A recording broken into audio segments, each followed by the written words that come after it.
Hello, Pirate family, and welcome to a video weekly update for Friday, October 1st, 2021. And it's hard to believe that, yes, we're starting the month of October. We're finishing up our 5th week of school, and we're heading into the heart of fall and just an exciting time, beautiful time here in our community in the state of Michigan. And so I want to thank you as always for setting a little bit of time aside to just stay informed. I have chosen to do a video update, just a couple things I want to talk to our community and our school community more specifically about. And I just thought this would be a better forum to do that. So I appreciate it.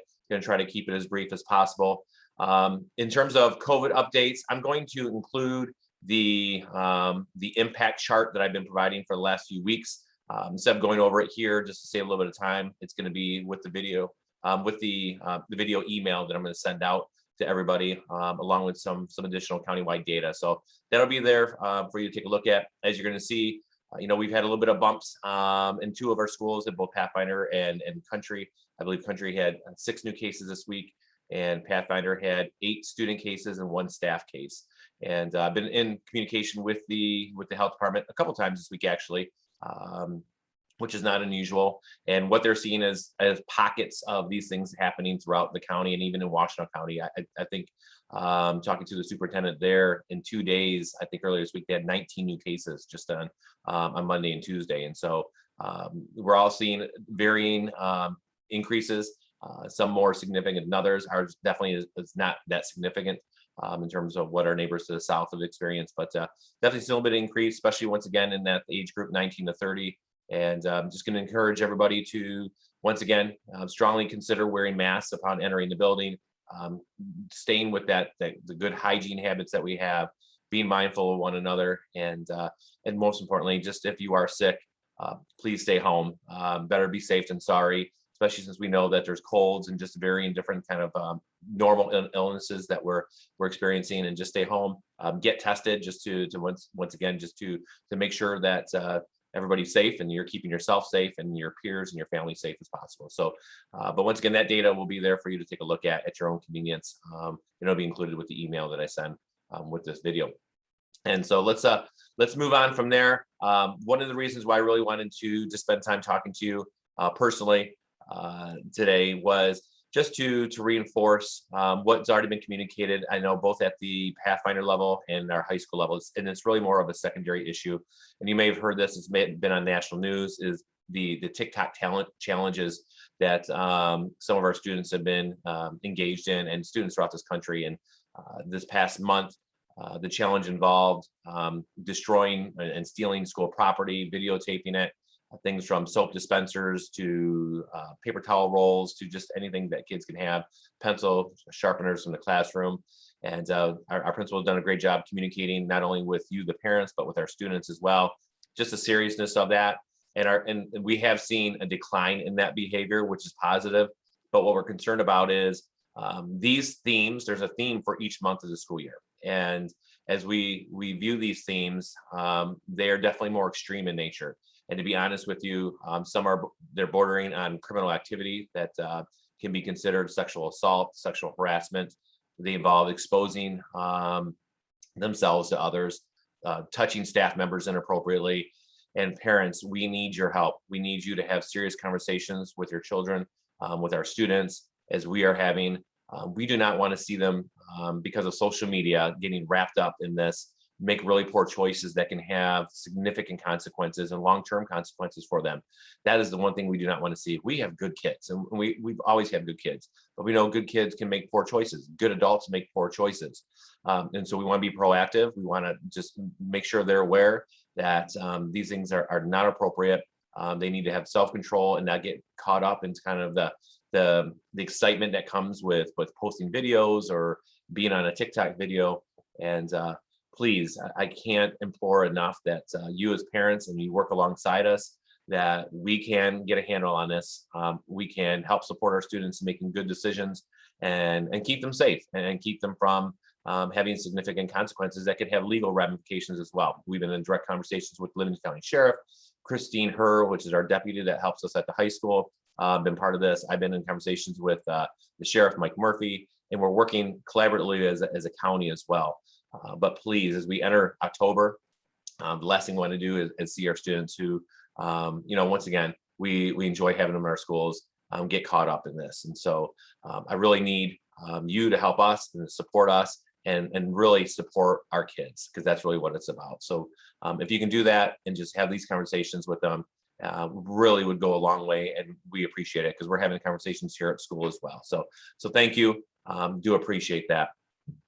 I also want to just have a serious conversation with all of us regarding just a concern that I have. And we know that this past year and a half, almost 2 years, has been extremely tough.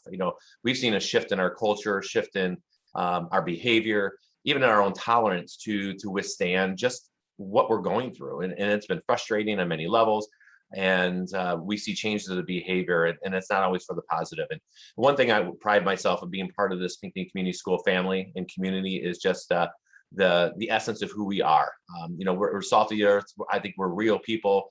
We take care of one another. We're a strong community, and we always say we're a family. And that means that it doesn't mean we always get along. Doesn't mean that we always agree with one another. But in the end, we have each other's back, and we're going to treat each other with respect, with compassion, with empathy, and understanding. And that's really one of the strong points of being a Pinckney Pirate.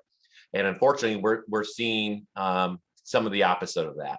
And it's not the majority. I think a majority of folks from the parents that come in, the phone calls, the emails, and even people who speak at our board meetings have exemplified exactly who we are as Pinckney Pirates. But at the same time, we are seeing an increase of individuals who are taking out their frustrations it doesn't matter what the issue is. And now we're seeing, with quarantines and with COVID, and we understand there's frustrations. We get it. We understand it. We're frustrated as well. But to take it out on the individuals who are here every day, they're coming to work. They're doing the best job. They've been busting their tail for the last 18 months, everybody across this district. And to be treated the way they're being treated is just not fair. It's not right, and it's not representative of who we are. The language that's used, threats that are being made, is just not appropriate. And we need to change that, because to be honest with you, we're struggling with the same human resource shortage that everybody else is struggling with, from just our special ed aides to custodial to even teachers to our bus drivers. And when people are treated in a way that is derogatory, disrespectful, they're not going to stay, or they're not going to come work here. And that's a struggle, and that's a real concern of mine. And right now, I'm going to be honest with you, we're hanging on by a thread with our bus drivers, who are doing a great job day in and day out, and my team, which is just 3 individuals at our bus garage, and they're driving each and every day to cover routes. But we've had individuals leave because of the way they've been treated. The phone calls they get and the way that they're talked to is just not appropriate. And we can't have that. I need these people here. These people are coming in each and every day, working in an extremely difficult situation. And I commend them for it, because it's not easy and it's exhausting. And right now, because of the situation we're in, with decisions that schools have to make, schools have become the bullseye for everything in terms of frustrations with COVID. And it's just a reality, and it's not fair. And so what I ask, if you need to swear, you need to yell at somebody, you need to vent to me, swear at me. I'm the leader of this district. I can handle it. I'm not going to leave because of it, but please refrain from doing it for my staff.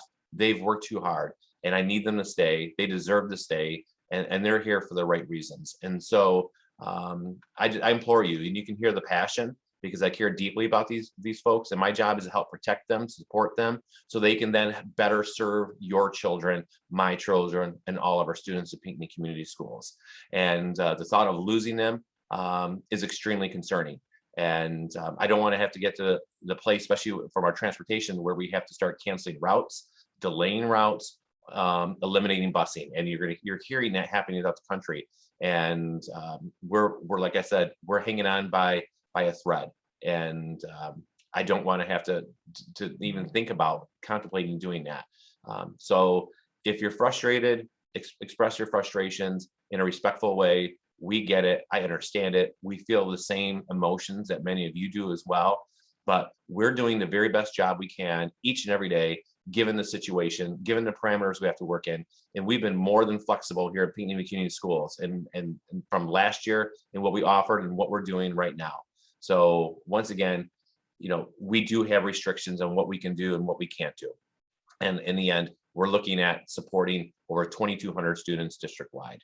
So as just the leader of this district, as a community member, as somebody who's serving your students, your children, and the staff of Pinckney Community Schools, let's continue to shine the light on what makes us Pinckney Pirates, is our closeness, our community, our sense of unity, and our ability to take care of one another, even through the most difficult times. Because through those difficult times, that our true character and integrity will shine through. And I know that that's who we are. So, and once again, I just wanted to share that with you because I think it's really critical that we go throughout this year remembering there's human beings who are giving their heart and soul on behalf of our kids on the other end of an email, on the other end of a phone call, or on the other end of social media. So, so once again, thank you for listening to that. But it's something I really needed to share from my heart and on behalf of our entire school community. So thank you. And I want to transition really quick to just celebrating some of those very special students that I just referred to that we're here to serve and to support. And I want to recognize two high school seniors who've been nominated from the National Merit Scholarship Program, both Annie Ozias and Nicholas Benzie, who've been recognized from that organization. Annie Ozias is mentioned as a commended student. She's one of the top 50,000 students in the United States who has received that honor. And that's because of her PSAT scores and other academic accomplishments. And also Nicholas Benzie, who is a semifinalist in the National Merit Scholarship Program. And he's one of 16,000 students nationwide who could be earning an award scholarship sometime in the spring when it'll be announced. And so I'm very proud of both Annie and Nicholas for their achievement. So kudos to both of you. You see the picture that I have behind me, and I'll move just really quick just to kind of I'm covering up some of the kiddos there. Fun picture, just picked it up off of our website yesterday. But our boys soccer team, who's doing an extraordinary job this season, going for the SEC championship. And they're just one of many programs that we couldn't be more proud of. We're having great success from our soccer program to girls field hockey, to our football program, to our cross country. We've got state level runners in our program that you're going to hear more about, I'm sure, in the upcoming weeks ahead as we get to the state championship meet later this fall. So just couldn't be more proud of our kids. They're having fun. They're representing us. These kids are exemplifying once again that Pinckney Pirate way on the athletic field and the competition and the cross country trails. And so just couldn't be more proud of them. And so as adults, we can definitely take their lead and learn from them, quite honestly, in terms of the best way to carry ourselves and represent our community as well. So kudos to them. And, just speaking of football, next week is an exciting time. It's one of the highlights, and we didn't get to do homecoming last year the way we've come to know and appreciate. But next week we are going to have great homecoming festivities. Friday we have the homecoming parade, 4:30. Once again, runs right downtown Pinckney. We have one of the biggest parades and just a lot of involvement from our kids, from our community. So we encourage you to come on out. The football game, obviously, will follow at 7 o'clock at Pirate Stadium, and just the festivities and an opportunity for us to celebrate all those who have come before us, our alumni, people who come back, and just really, once again, being a Pirate family. So we're excited about that. Let's enjoy it. Let's celebrate it. And once again, let's shine bright as a community and as a district. So, so thank you once again. Appreciate everything that you as parents do. Appreciate you having conversations with your students regarding good choices, being the best that they can be, both here at school and at home. And once again, we have a lot to be proud of. And I'm extremely proud to be superintendent of this district. I'm extremely proud just to be a community member, to be a parent in this district. And I want to be the best that we can be at all times. And so we can set ourselves apart from those who do not exemplify and exhibit the high qualities of character, integrity, and just once again of who we are as people in the community. So let's move forward. Let's be there for one another. Let's continue to work through these challenging times, because we are going to come out on the other side better, stronger, and just really feeling good about the job that we're doing. So thank you. Have a great weekend. And as always, go Pirates.